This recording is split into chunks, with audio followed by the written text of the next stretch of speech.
This video is made possible by our generous supporters on Patreon. Check out patreon.com/NWR for all the details.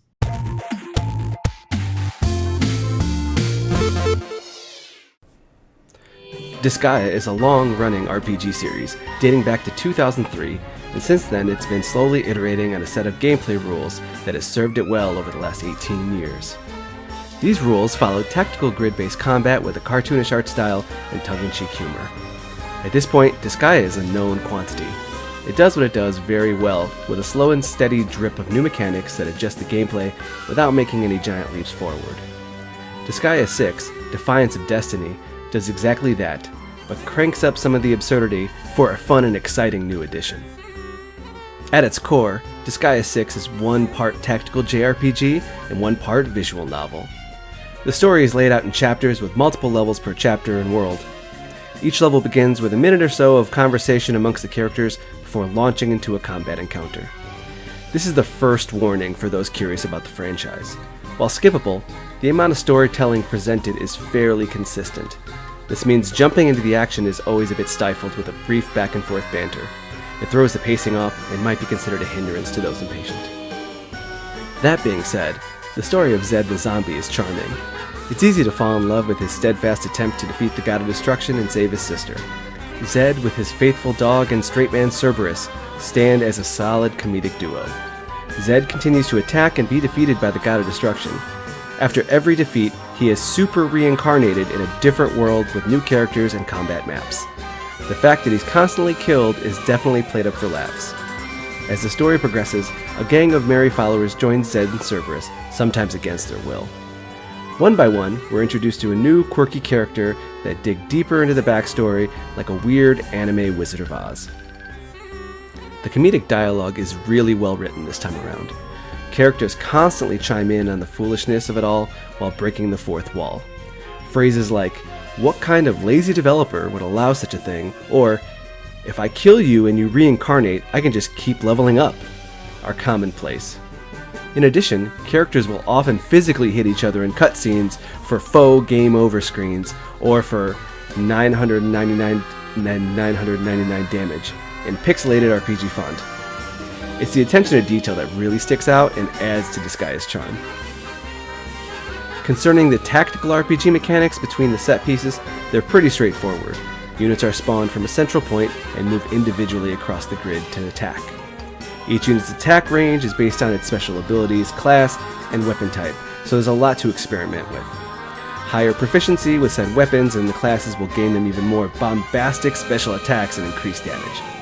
No, I'm not joking when I say the damage numbers go into the quadrillions. You can't help but laugh at the outrageousness. Another returning Disgaea combat system is the Geo Symbol system, where colored tiles on the map can be used to help or hinder you throughout combat. There will occasionally be designated spaces on the map where a colored pyramid can be placed, and this will give large sections of the map traits, such as defense plus 10 or 50% damage. If the geo symbol is placed on one special spot, it will affect the corresponding color grid, and they can turn in or move to different spaces and or destroyed. Destroying them will cause damage to anyone in the same colored spaces. It's an extra wrinkle to account for, but when you get into the groove it feels pretty good. Other times, though, it can slow down the combat to a snail's pace when attempting to avoid them.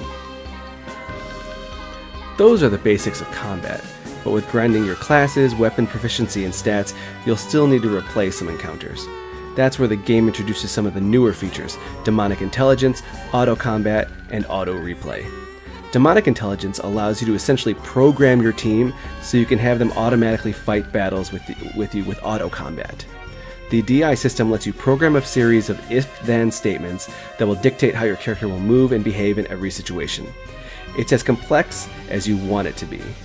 Then auto combat lets your units fight the encounters for you, and once it's done they can auto replay the same encounter on a repeat loop till you tell it to stop. This feels like a carryover grinding system that exists in the Disgaea mobile game released earlier this year, but here it does feel like a quality of life improvement. The next new improvement is with the reincarnation system, where you can reset a character's level back to 1, but now with increased stats. This is a necessity as the levels accrue relatively quickly. No, really, you'll average roughly 40 levels per combat encounter.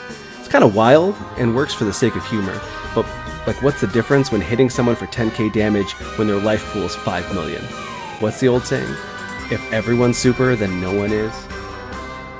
Along with the aforementioned improvements, there are the other basic Disgaea systems, such as item worlds, procedurally generated dungeons inside items to level them up, Dark Assembly, where you bribe demon congress people to pass bills for your benefit, and juice bars to upgrade your experience, quests, and stat boosts. That's my secondary warning for those curious about the franchise. Games like Advance Wars or Final Fantasy Tactics seem simplistic when compared to the systems on systems that exist in Disgaea.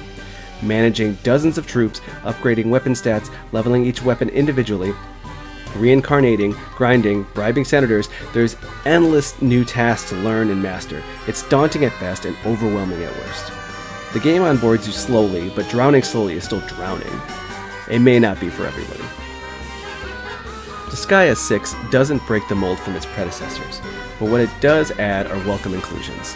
The art is gorgeous, and the story is fantastically written, being both hilarious and heartwarming. Unfortunately, the story does slow down the action to a screeching halt. As always with the series, there are systems on systems that can become quickly overwhelming if not taken in stride. But when engaged, they let you customize the game in infinite ways. Overall, I enjoyed my time with the game.